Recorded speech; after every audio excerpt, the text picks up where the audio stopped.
Assalamu alaikum wa rahmatullahi wa barakatuh, and welcome to Hilaal Live, all the way from the Cape Town studios. My name's Luqman Shadrack. I'll be keeping you company until about 6:30 today, inshallah. As we do on a Wednesday, we continue with our Soul series. Today we are embarking on a profound journey into the shadows of our past, exploring the silent echoes of our childhood trauma and their lasting imprints on our adult life.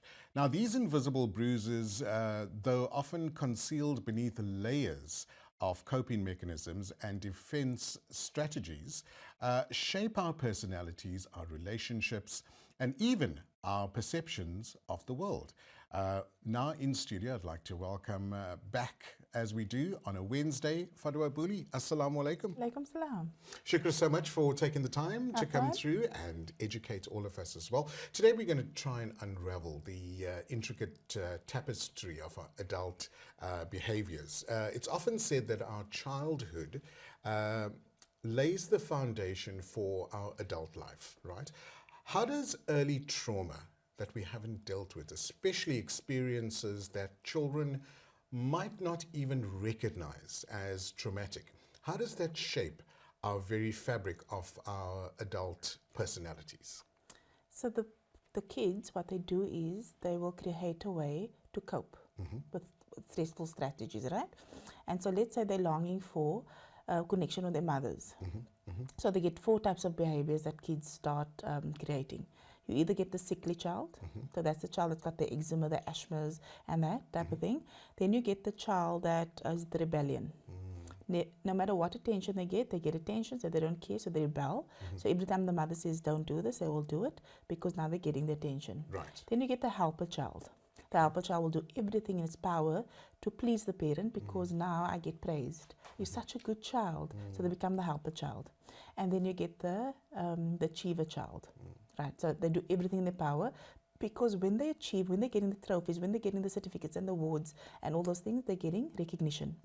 So with these 4 behaviors, these kids can go through the different types of behaviors. Okay. So when you identify with the children, I normally just sit and I watch and I see which personality it takes on. Sometimes they go between all 4, they morph, or they take on 2 personalities or sometimes just 1. And then they will stick with it. And the achiever is normally the golden child, and they like the one that the parents praise, and the other sibling, normally the middle child, will be jealous of the eldest one, which is normally the one with all the pressure. Right. As well. So what happens is in adulthood, they will portray that same behavior. Yes, and then the relationships suffer because now they're using the same patterns they learned in childhood.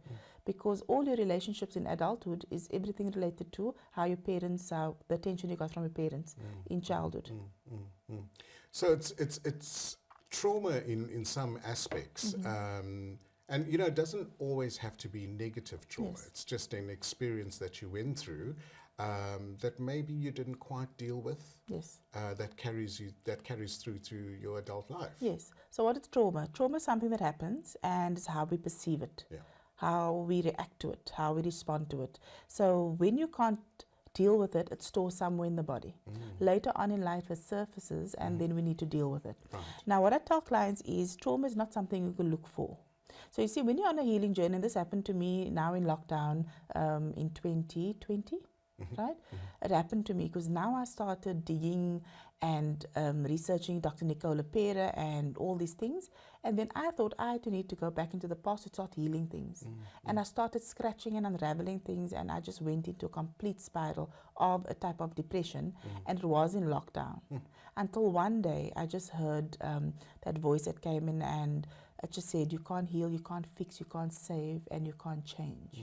That is not other people. So you see, what happens is we want to change other people to make our life easier. For sure. And that's where control comes in. So sometimes we get a very controlling parent, very controlling boss because they don't feel safe. So they want to control the environment in order to feel safe. So same with children. How empath children get created is the environment isn't safe. So what they do is they morph, like I said, a chameleon on a smarty box. They morph and they feel everybody's energies around. And then what they do is they adjust their energies to be able to be accepted in the environment. Right. And that becomes people pleasers. Same with a helper child.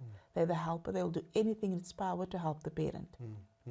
Now in adulthood, that doesn't serve them anymore.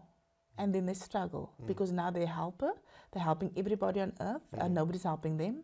I was one of those. I was the very independent helper. I wanted to help and also achieving in the same breath.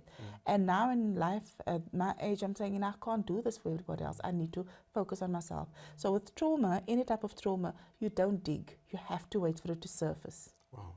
And I would imagine in the family household at that time, siblings, your other siblings, tend to get affected by that as well, Yes. you know, and other personalities start developing in the family structure. Yes, so the other personalities that happens is known as fragmentation.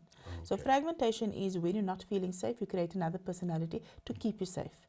And when it becomes really overgrown and in a, like how can I say, a very stressful situation, sometimes the doctors will say they're schizophrenic because now that personality comes forward Right. and now you have to create it. So with kinesiology, there is a process where we do an integration. So the more integration you do on yourself, the more whole you become and more thin you become as a person. So when somebody said, I'm self-sabotaging, I said there is no such thing as self-sabotage. It's known as a protection mechanism.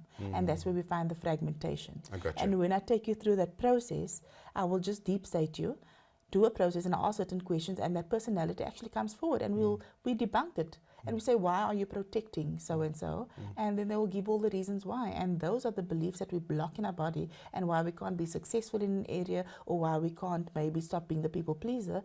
And until you understand it, you can only heal something once you understand it. Of course. Whether it's a mental condition, whether it's a physical condition, whether it's an illness, once you understand the condition, and then you can heal it. So in NLP as well, there's a process known as the party process, where we go in and we ask that whatever situation happened, what gift do you bring me? Because everything is a gift.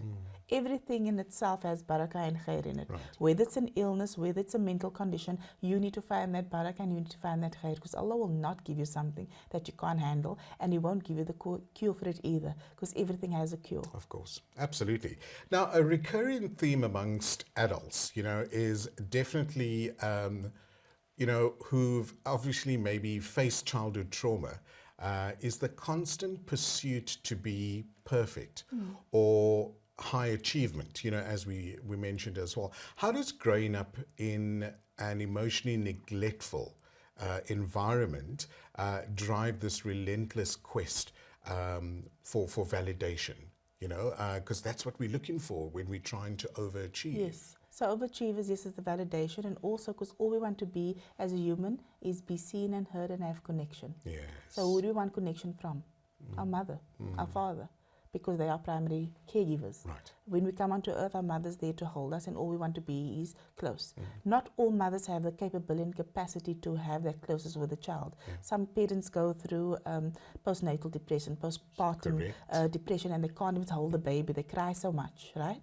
And then that baby feel later on in life, because they haven't been coddled and been close to the mother, later on the addictions come. And if that mother has been stressed out, let's say throughout the pregnancy, her cortisol hormone was quite high and she was constantly on adrenaline and just going, that child will come out and seek that adrenaline. That is how the eczemas and the asthma start, because they're needing the cortisol and the cortisones in the body. So when they start creating it, what's in the creams and the asthma pumps is the cortisol. Correct, yes. And once we start dealing with the emotion of the mother and the child, the eczema and the emotional stuff starts just subsiding. It's so weird because I covered this topic yesterday, in fact, Really? on my show about eczema. And it's called atopic eczema that people deal with as well and carry it through as well. It's very interesting that you say that. And it's amazing how that has passed on. The wonderful creation from Allah that is passed on from mother to child, and the ripple effect that it has through adulthood. And I would imagine that you then identify that with some of your clients, I wouldn't say patients, clients, and then, you know, deal with that or you know, allow them to cope with that. Yes, give better neurological options. We get to the root of the cause, right? with eczema, psoriasis, any type of skin condition, we find the root cause, and then any autoimmune diseases. So when it's autoimmune, because there's no connection, that child is longing for that connection, and then the autoimmune happens. So if you're looking at the way we were raised, I'll use myself as an example. The elders were telling me, put your child down, right? Don't spoil him.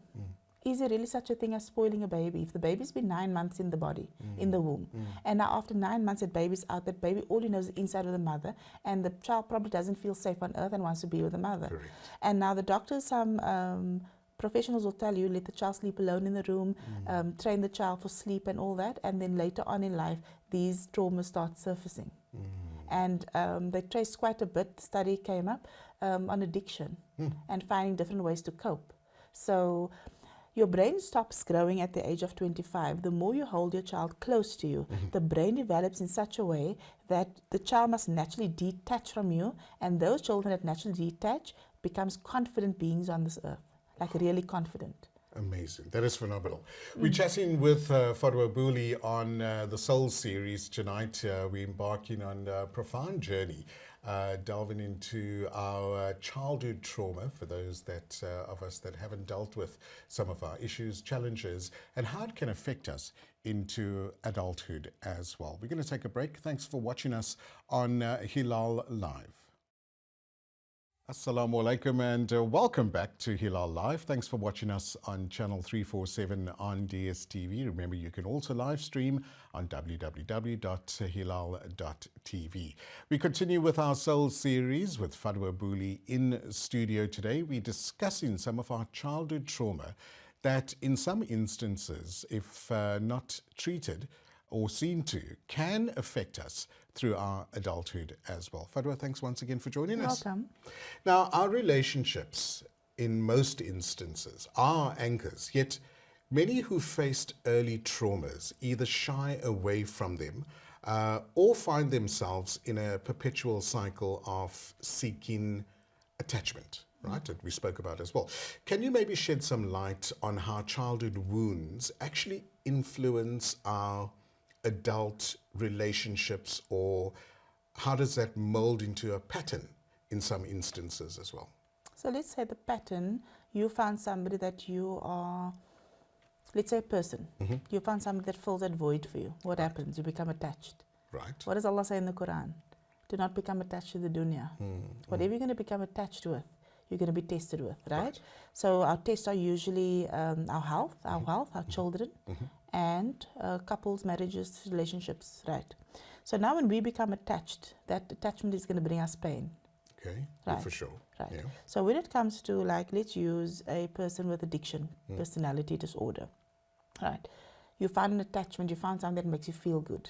And what do you want? You want more and you want more and you want more. Till eventually you're so addicted, it takes you away from your family life, it takes you away from everything because you're just seeking that pleasure. So our brain works in such a way, our conscious mind is directly linked to the ego. And the ego and the conscious mind avoids pain at all cost. So let's look at a drug addict. They are in pain. On some level, there's some pain in the body. We might not understand their pain, but now they want to get away from that pain. So now they find something. Sometimes people find gambling, they find drugs, whether it's over-the-counter medication or medication or not medication, drugs, cocaine or heroin, all those things, drinking, gambling. There's a certain type of serotonin, hormones that get released in the body, serotonin, your dopamine, and the feel-good hormone, right? So now you're trying something, let's say a substance or something, and you get that hit. And all of a sudden, you're feeling that sensation in your body, and now you're wanting more. That's how you become the addict. Some people don't have the on and off switch. You can feel that pleasure, and you can control it and say, I don't need this. My cup is full, and I can carry on till I need some more. Others don't have the switch. So they're looking for more and they're looking for more. So 10 years ago, I was on Hajj, right? I'm using an example. And I was on Arafah. The day of Arafah, we were on Arafah. And I'm looking at everybody around me. And they're all sitting with their kitabs and they're crying. And I'm thinking, why am I not feeling anything? Everybody said the best is yet to come. Right. You're going to be on Hajj. You're going to feel Allah's presence. You're going to feel. So I probably had a type of expectation. And I'm looking around, I'm thinking, why am I not feeling this? Why am I not feeling like I need to cry? Why? I was just asking this question. And then I spoke to Allah subhanahu wa ta'ala. I said, Ya Allah, why am I not feeling you? They said, I'm going to feel you. They said the best is yet to come. That's the conversation I had. And then we were in this tent, and it was quite hot. It was like probably reached 50 degrees. And they have these blowers, right? That are blowing hot air into the tent, and the electricity shut off. Then I just felt, now we're sitting in the heat, all of a sudden I just felt this cool breeze coming in. But the cool breeze not only came in as a breeze, but I felt the presence of Allah subhanahu wa ta'ala. I felt it. It's something that my soul recognized, right? This is where we come from. And I started feeling giddy. I felt high. I just felt invincible. I felt totally euphoric. It was the word that I said, it was euphoria, complete euphoria. But in that moment when I realized this, I could identify and connect with every single addict on the earth. Because we come from a place where we know Allah's presence. We know Allah subhanahu wa ta'ala. That's the only place where we are going to feel unconditional love. Our parents, a human can't give us unconditional love. Sure. Right? Somebody said, no, a mother's love is unconditional. No, it's not. The only place we'll ever get, or the only one we'll ever get love from unconditional is Allah subhanahu wa ta'ala. And I went on this high, but I also clicked. I said the addicts out there on this earth, they're looking for this connection. There's no connection there, right? And they're finding something like in the substance or in the chocolate or in the food that they're eating, whatever, that gave that serotonin and put you on that high. They identified it with a feeling that their soul know already, and the human body felt it. And what do? They start seeking it. But instead of seeking Allah's connection, because maybe they're not aware of it, they start seeking the thing that brought them that feeling that we are used to and aware of. Yeah. A chemical enhancement. Absolutely. Basically. And I promise you, I was high for 4 days. My husband told me, I know you can talk a lot. I didn't know you can talk this much. Right? He told me that. But I felt invincible. I could plot out dreams and goals. I was totally fearless. Totally fearless. And what happened was, Hajj completed, we did our wida, we came home, and I crashed. I entered the driveway and I crashed. I cried for 2 weeks non-stop. Sure. The doctor wanted to put me on antidepressants. And then what I said was, I don't need this. Why do they want to put me on antidepressants? But every day I would play the adhan. I would look at Makkah, videos from Makkah. I would just stop. I couldn't stop crying. I thought that I needed to be there to feel the connection. And one day I just clicked. It's like Allah just took me out of it and He said, I'm closer to you than your jugular vein. That's all I heard. And I realized I don't need to be in a certain place. If Allah is close to me in my jugular vein, that means inside of me, He's all around, and I don't need to be there. And I snapped out of it. I didn't take one antidepressant. Amazing. Well done. So the thing is, when an addict comes to me, I first ask them, what is your relationship with your Creator? What are you seeking? Because what we're seeking is seeking us. We take one step towards Allah, Allah runs towards us, right? And that addiction that we're yearning for is similar to that feeling that we want the connection with our mother. Correct, as you mentioned, yes. Yes, so it's normally with our parents. And normally most of the kids that doesn't have a great connection with their mother is the one that's addicted because they're looking for that connection. That's what I've discovered, right? Over time, I did my thesis on this. I did a lot of research because I just needed to understand addiction. I understand it so badly because it infiltrates our families, it knocks us, parents struggle with them. And what parents try and do is change that person in how they want them to be. And an addict, all they're trying to be is authentic, but they can't because of all the social pressures around them. And each and every child in your household is different from each other. And then I explain this to the parents and say, find the child, allow the child to be totally authentic. Yeah. Totally authentic. Find that authenticity and find what the child wants to do in life instead of you telling the child what to do and how to be and what the expectations. Because they're going to rebel. They're going to fight you on everything. And some of them don't fight. Some of them do what the parents want. But in what they do in the background, they start drugging. They start using substances to feel better, to cope with that pain that they're feeling of not feeling accepted. Because all humans want is just to be accepted. Being accepted is the same thing like being loved. It's a similar energy, feeling, yeah. right? So one of the highest vibrations of this, our emotions are gratitude and love. But being what calibrates 400 times higher than love is authenticity. And most people that are addicts, they're not authentic. Correct. They find in themselves. Yes. I get you. Now, feelings of shame, of guilt, and maybe a distorted self-image are often burdens many carry from their childhood. How can we recognize these emotions, right? And how can we, maybe this also can lead to a bit of trauma and have traumatic experiences as well. How can this be the first step or one of the steps to our healing and our self-acceptance? Because as you mentioned, with somebody that's on substance abuse, they're looking for a way to be different, but to also cope at the same time as well. Now we've identified that. Now where does the healing come in all of this? The healing comes in first dealing with the guilt and the shame. Okay. You see, when you're on a guilt buzz, you are constantly needing to be punished. Whether you're punishing yourself or you're needing somebody else to punish you. When you're on, especially drug addicts, they carry a lot of shame because why? The society rejects them. Correct. Their families reject them. They walk or their postures are different. They Yeah. just feel like I'm not fitting in, right? So the first thing I do in most of my workshops is you deal with your guilt. Okay. I will allow you to write down all, even the viewers watching, write down all your stuff that you're guilty of. Write it down and debunk it. Question it. Are you doing it again? Are you repeating what you've done before? Right. And you feel you want to do it Or again? putting yourself in the same circumstance Yes. as when you felt like that. Yes. And something I watched Mufti Menk once say, he said, how do you know if Allah has forgiven you?